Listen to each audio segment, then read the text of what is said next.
दोस्तों, कैसे हैं आप सब। अभी प्रीवियस वीडियो में हमने क्वेश्चन 8 तक कवर किए थे, सभी क्वेश्चन आंसर विद एक्सप्लेनेशन। तो चलिए आज देखते हैं क्वेश्चन नंबर 9। तो 9 जो हमारा क्वेश्चन है वो कहता है इन अ कंस्ट्रक्टिविस्ट व्यू, यानी रचनावादी दृष्टिकोण से इनमें से कौन सा सही है। तो सबसे पहले हम जो है रचनावादी के बारे में थोड़ा सा जान लेते हैं। देखिए, इसमें बोला है वो कि रचनावाद ये मानता है कि विद्यार्थी केवल ज्ञान को प्राप्त नहीं करता, बल्कि वे अपने मस्तिष्क में उसका निर्माण करता है। मतलब सिर्फ उनका जो टारगेट है वो ये नहीं है कि बस मुझे ज्ञान लेना है, नहीं, वो उन चीज़ों को अपने जो माइंड के अंदर है उनको बिल्डअप करते हैं। मतलब उनके माइंड में चलता है कि प्रैक्टिकली इस चीज़ को कैसे हम इस्टेब्लिश कर सकते हैं। वह अपने पुराने अनुभवों और ज्ञान के आधार पर नई जानकारी जोड़ता है। मीन्स जितना उसको पुराना एक्सपीरियंस है, जितना उसको नॉलेज है, उन सबको वो जोड़ेगा, सोचेगा उनके बारे में और फिर कुछ नया निकाल कर लाएगा। मीन्स ये है कि वो कुछ ना कुछ नया करते रहते हैं। और जो कंस्ट्रक्टिविज्म में जो बंदे होते हैं ये हमेशा एक्टिव रहते हैं। मीन्स ये कभी भी निष्क्रिय या फिर ये पैसिव फॉर्म में नहीं रहेंगे। हमेशा कुछ ना कुछ इनके माइंड में चलता है कि आज कुछ ना कुछ नया करे, आज कुछ यूनिक निकाले, कुछ जोड़े, नॉलेज को यूज़ करके, अपने प्रीवियस एक्सपीरियंस का यूज़ करके कुछ नया देख। चलिए इसके आधार पर हम अपने ऑप्शंस देखते हैं। तो ये कहता है कि व्यक्ति पर्यावरण घटनाओं से निष्क्रिय रूप से प्रभावित होता है, influence by environment event. Means individual are passively influence by environment event. तो निष्क्रिय मैंने अभी आपको बताता, तो ये निष्क्रिय नहीं रहते, तो ये तो आपका गलत हो जाएगा। सेकंड है individual condition to learn new behaviour, यानी व्यक्ति नए व्यवहार सीखने के लिए अनुकूलित किया जाता है। देखो यहाँ पे जो ये व्यवहार आ रहा है, ये जो थ्योरी है ये बिहेवियरिज्म की थ्योरी है। ठीक है, मीन्स जो पावलोव ने दी थी बिहेवियरिज्म की थ्योरी, ये उसको उसके ऊपर है, तो ये भी नहीं आएगा। सीखना वर्तमान समझ का विस्तार और परिवर्तन है। अब ये देखिए, learning is extended and transforming the current understanding. Means जो सीखना है वो बता रहा है कि जो हम सीखते हैं वो वर्तमान समझ का विस्तार है। ठीक है, तो यही हमें रचनावाद सिखाता है कि जो भी आप सीखते हो वो आप क्या करते हो, उसको एक्सटेंड करते हो और उससे कुछ ना कुछ न्यू चेंजेस लेकर आते हो। तो हमारा जो कंस्ट्रक्टिविस्ट का जो सही आंसर होगा वो थर्ड होगा। सीखना चौथा देख लेते हैं। सीखना बस हमारे दिमाग की देखिए कोरी स्लेट है, तो ये भी बिल्कुल नहीं आएगा, क्योंकि हमने पढ़ा था कि हमेशा कंस्ट्रक्टिविज्म जो होते हैं, बंदे जो होते हैं वो हमेशा एक्टिव रहते हैं। तो इसका जो सही आंसर होगा वो थर्ड आंसर होगा, थर्ड ऑप्शन होगा। ठीक है, और 10 क्वेश्चन देख लेते हैं। प्रभावी शिक्षक खुद को शिक्षार्थियों के दैनिक जीवन और उनकी सामाजिक सांस्कृतिक पृष्ठभूमि से परिचित कराते हैं। ठीक है, देखो ये जो है आपका विकथन और कारण है। इस तरीके के भी जो है क्वेश्चंस आते हैं कि वो आपको एक में अभिकथन दे देगा और कारण पूछेगा, तो उसमें विकल्प देता है, तो उसके लिए हमें इनको समझना पड़ेगा। तो ये कहना है कि प्रभावी शिक्षक खुद को शिक्षार्थियों के दैनिक जीवन और उनकी सामाजिक पृष्ठभूमि से परिचित कराते हैं। तो ये तो बिल्कुल सही है, क्योंकि भाई शिक्षक तो वही है ना जो अपने छात्रों की पृष्ठभूमि को समझता है। जब शिक्षक ये जानता है कि बच्चों किस माहौल में आ रहा है, तो वह उसे उसी के अनुसार उदाहरण से या फिर शिक्षण विधियों के चयन कर सकता है। कारण पढ़ लेते हैं कि सीखना एक सामाजिक संदर्भ में होता है। ये भी बिल्कुल सही है, क्योंकि जो है, क्योंकि देखिए इसका मतलब ये है कि जो है हम अकेले में नहीं सीखते, बल्कि समाज, संस्कृति और बातचीत के माध्यम से सीखते हैं। ठीक है, ये जो है लेव वायगोत्स्की के सामाजिक सांस्कृतिक सिद्धांत पर आधारित है। क्योंकि मैंने आपको बताया था कि जो वायगोत्स्की है उनका जो मेन है वो सोशल है, यानी वो सामाजिक के ऊपर उन्होंने सबसे ज़्यादा ध्यान दिया है, तो ये वही है। देख लेते हैं कि ए भी सही है और आर भी सही है, और आर जो है वो ए की सही एक्सप्लेनेशन है। तो इसका जो ऑप्शन आएगा वो आपका थर्ड आएगा, ये वाला। ठीक है दोस्तों, 11 question. Meaningful learning is primary not about. ये कह रहा है कि अर्थपूर्ण अधिगम मुख्य रूप से किसके बारे में नहीं है। ध्यान रखना कि नहीं है पूछा है। तो पहला है जानकारी को रटना, ठीक है, और देख लेते हैं अवधारणाओं को समझना, अंडरस्टैंडिंग द कॉन्सेप्ट, बिल्कुल सही है। चीज़ों को जब हम समझेंगे तभी, जब हम कॉन्सेप्ट को समझेंगे तभी हम किसी चीज़ को अच्छे से सीख सकते हैं। ज्ञान का निर्माण करना, constructing a knowledge, knowledge buildup करना, ठीक है। कौशलों का विकास करना, डेवलपिंग स्किल। तो ये तीनों आपका सही है, लेकिन ये जो आपका फर्स्ट वाला है, क्योंकि हम उसने हमारे से नहीं है पूछा है, तो ये जो आपका जानकारी को रटना, देखिए रटन क्षमता बिल्कुल गलत ठहराई गई है, ठीक है। क्योंकि बच्चा जो है रट एक बार को रट लेगा, लेकिन वो रट के उस चीज़ को अच्छे से समझ नहीं पाएगा, क्योंकि वो रटने के बाद कुछ टाइम बाद उसको भूल जाएगा। तो इसलिए कहते हैं जब आप कॉन्सेप्ट को अच्छे से सीखोगे, ज्ञान का निर्माण करोगे, तभी आप चीज़ों को बढ़िया से सीख सकते हो। तो इसका जो आंसर होगा वो आपका फर्स्ट आंसर होगा। 12 क्वेश्चन देख लेते हैं। ये वही है, अभिकथन और कारण, पढ़ लेते हैं इसको।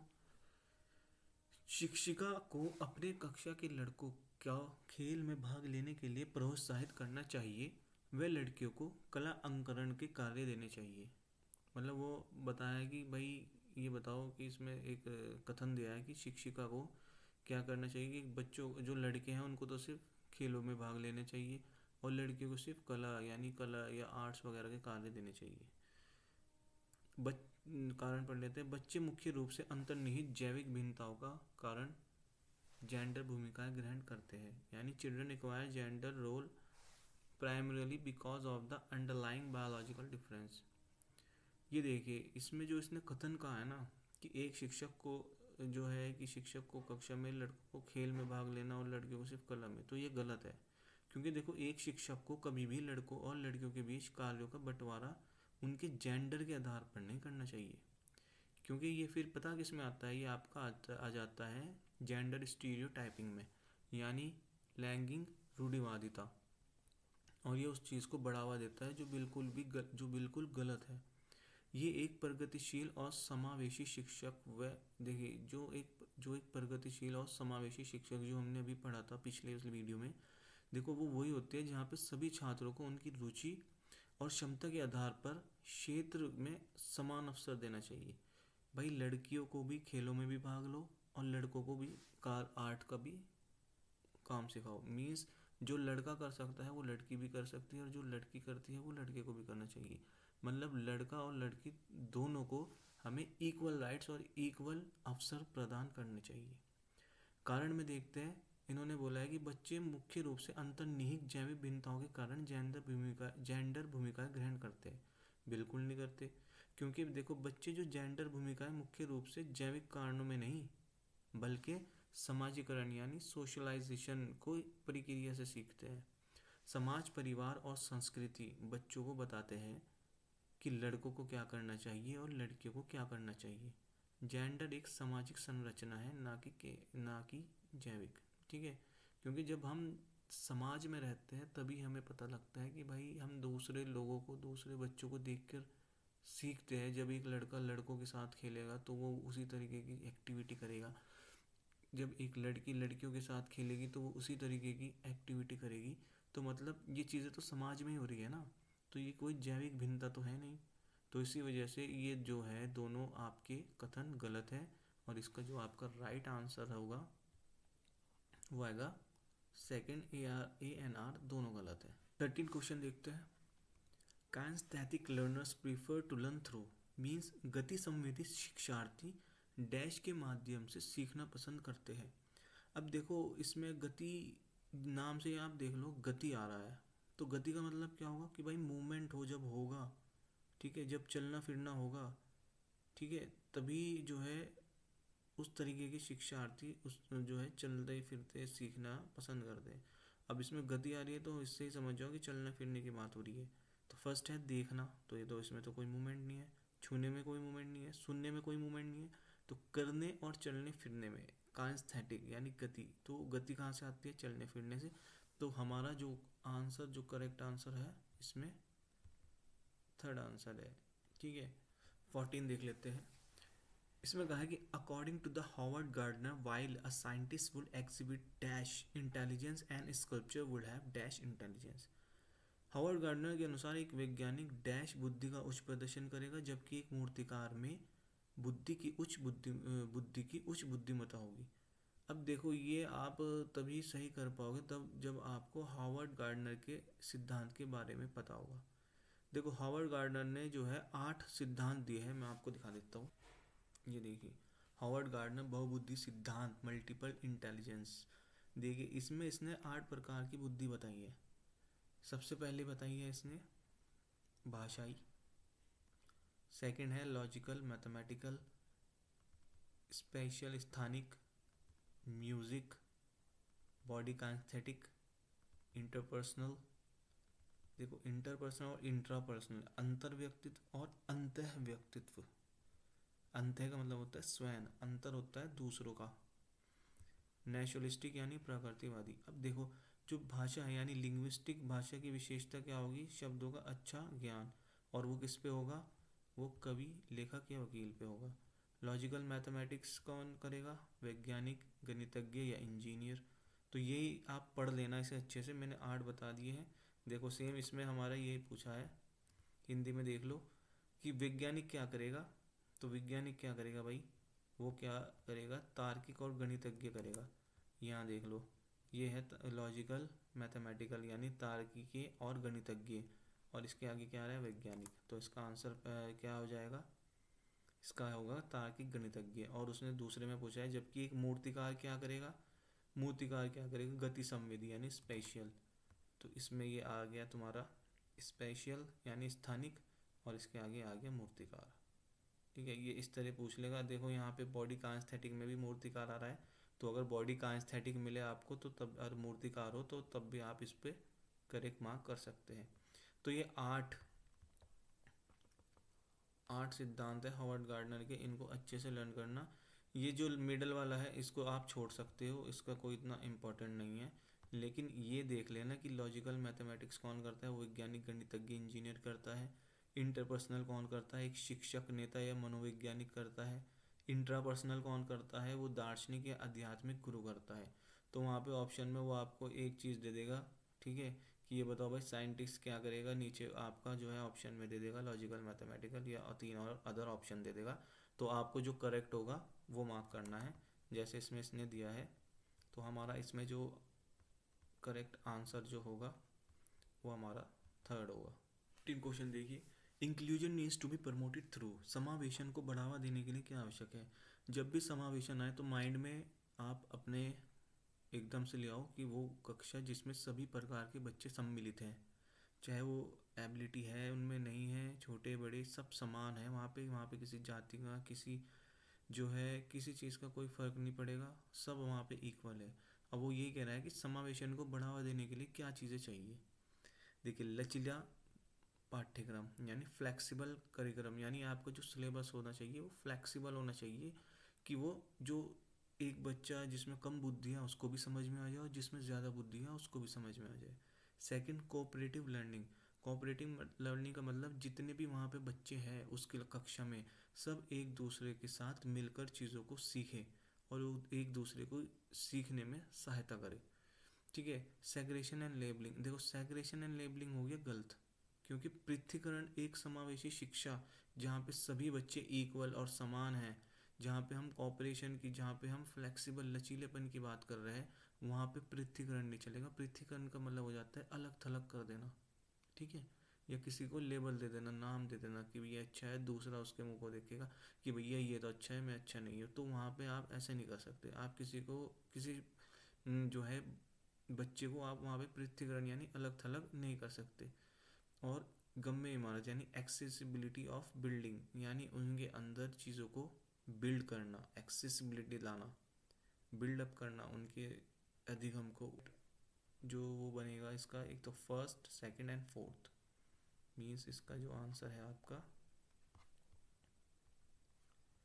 वो आएगा फर्स्ट सेकंड एंड फोर्थ। क्योंकि तो 16 देख लेते हैं, children learn better if they experience, यानी बच्चा अच्छे से कब सीखता है, जब सीखता है जब वे क्या एक्सपीरियंस करता है।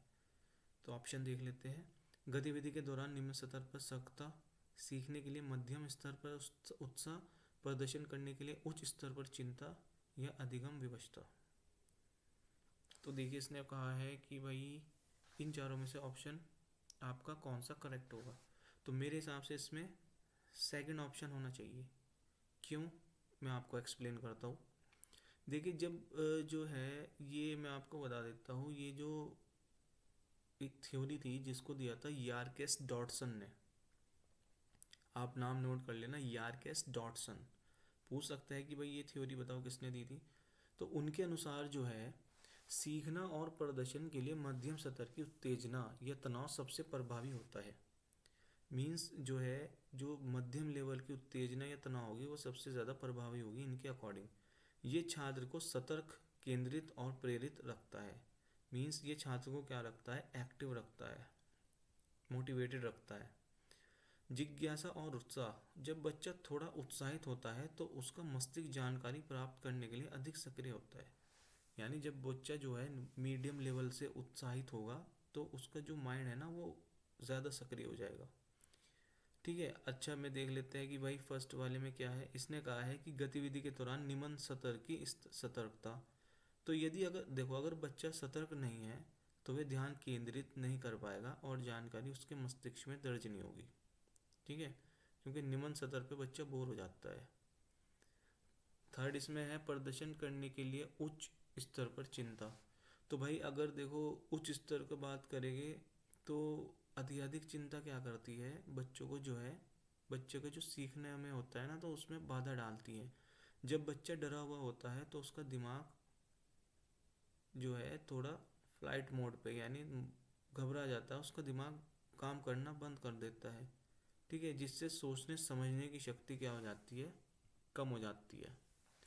फोर्थ में उसने कहा है कि अधिगम विवशता। तो देखो ये तो एक ऐसी स्थिति है जहाँ छात्र को लगता है कि वह चाहे कितने भी कोशिश कर ले वह सफल नहीं होगा, तो सीखने की क्षमता को पूरी तरह से ख़त्म कर देता है। ये तो बिल्कुल भी नहीं होगा। तो हमें इसमें सबसे जो बेस्ट आंसर है वो आपका सेकंड ऑप्शन ही है। और ध्यान रखना ये थ्योरी दी थी यारकेस डॉटसन ने। ठीक है दोस्तों, तो आज जो है हम अपनी क्लास यहीं पे ओवर करते हैं और मैं कोशिश करूँगा कि जल्द से जल्द इस सीरीज़ को पूरी कर दूँ। मुझे थोड़ा टाइम नहीं मिल पा रहा है। अब की मैं कोशिश करूँगा जो हमारे बाकी क्वेश्चन रह गए हैं 14, उनको एक ही वीडियो में कवर कर दिया जाए। ठीक है दोस्तों, अगर वीडियो आपको पसंद आई हो तो लाइक और सब्सक्राइब ज़रूर करें। धन्यवाद आप सभी का।